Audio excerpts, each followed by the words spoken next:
welcome to day 9 of the 25 cards of Christmas with rubber and ink. Today we are not going to heat emboss. We are going to emboss, yes, but with an embossing folder. This is the Textured Impressions embossing folder that you can find in the holiday catalog. So this is what we're going to need. We're going to need a piece of cardstock, Bravo Burgundy, 5.5 by 4 1/4, folded. We'll need a piece of Very Vanilla, 3 3/4 by 4, and a piece of vellum cardstock, the thick kind. It's 2 1/4 by 5. And we're going to start with the embossing. So the first thing we're going to emboss is this piece, the Very Vanilla cardstock. And I don't know if you noticed, but this embossing folder is sideways for some reason. So the design, even though the design would be cool anyway, but it kind of asks you to do it sideways. So what I'm going to do is put we're not going to use the whole width of Very Vanilla, but what I like to do is to cut a piece so I can choose after it's already embossed. I can choose the design, the piece of the design that I want to use. Once you're back out of the machine, this is what you're gonna get. It's very, very pretty. But while we're embossing, I will emboss this piece as well. There's a trick to this one. The bottom part of this piece is where we're going to stamp. So we need about 1 inch free of the embossing. So I'm aligning this the border of the of the impression folder to my mat, and then measuring, I think actually about, let's see, 1 1/4 inches down. So we have the vellum embossed and the Very Vanilla embossed. It's all we need for now. We're going to put that aside and work on the piece of Very Vanilla. The technique that I'm using today is called patina, and I know a lot of people do different kinds of patina. Apparently there are many ways of doing it. This is how I do it. Because my base card is Bravo Burgundy, I want the strongest color of my patina to be the same. And so for that, this technique we'll be using Soft Suede, Basic Black, Crumb Cake, and Bravo Burgundy. So the first thing I'm going to do is just stamp directly. Make sure that you're putting the design, the raised design up. I'm sure you can see that there's 2 sides to it. I want the design embossed. This is a debossed. I want it embossed. So you're just going to stamp straight on to the design. You don't need to cover everything, but you're going to see that most of the ink stays on the raised parts, and this is what you want. Patina is not absolute, is not perfect. Actually, I believe that the beauty of the patina is that it's random, so it's okay to have pieces that are darker and pieces that are lighter. It's totally fine. So the next we're going to use is Crumb Cake, and for that you're going to need a sponge, and I'm just going to lightly sponge the color onto the background. Again, some of the Bravo Burgundy is spreading, which is totally fine. So the next one is soft suede, which is crumb cake a little bit darker.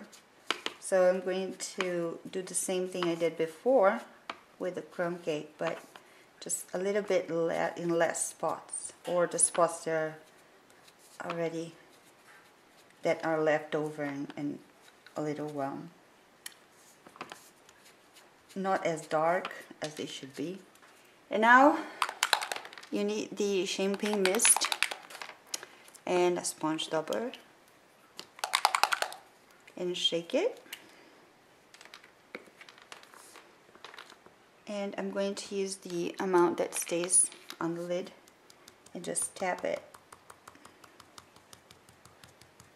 So this has to stay on the side a little bit to dry. And while that happens, we'll work on this portion here. And I am using the Peace on Earth stamp from Greetings of the Season. I seem to be using a lot of this stamp set lately. And we are going to stamp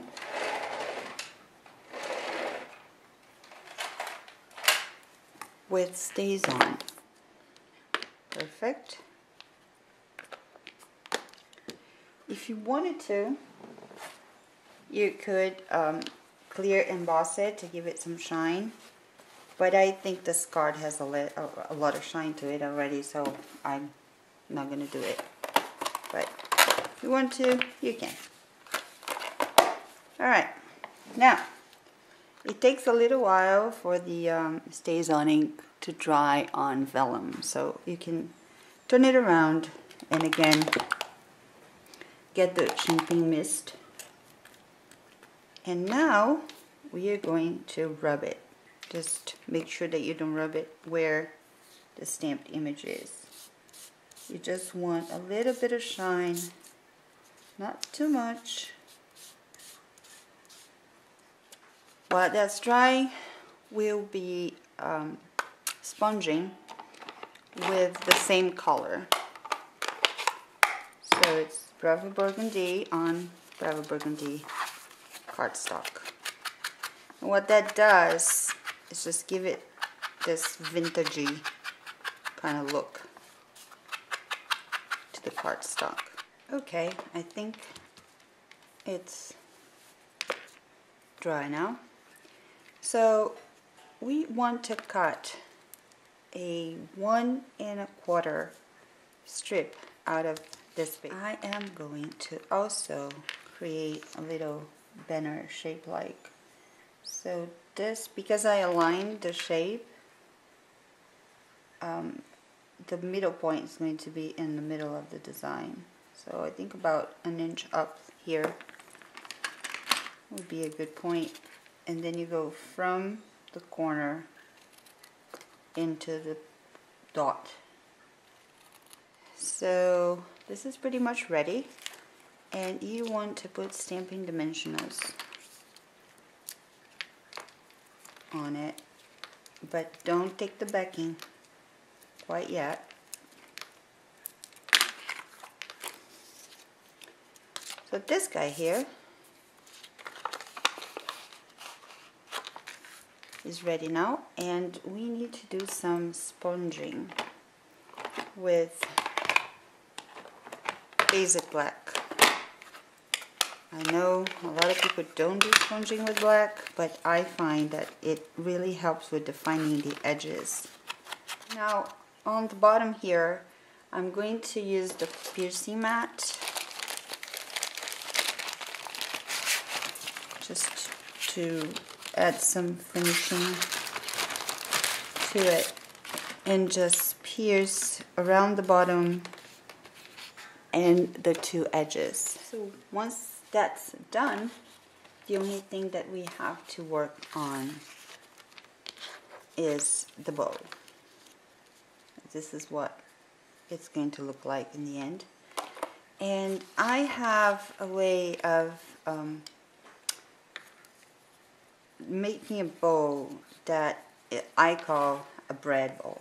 So I'm using a bread, it's the Glimmer Bread collection, and it's the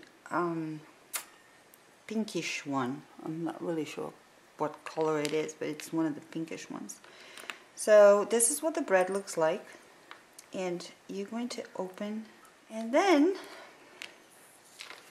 you're going to get a piece of whatever ribbon you want to use and make a loop from top to bottom, and then another one from bottom to top, just like that,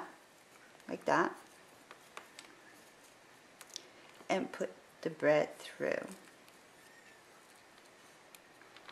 So the ribbon is between the little legs there. And that's when you can adjust the size. There, I think it's centered. And then you're going to put a hole about 1/4 of an inch down, because that's the hole that's going to secure the bread.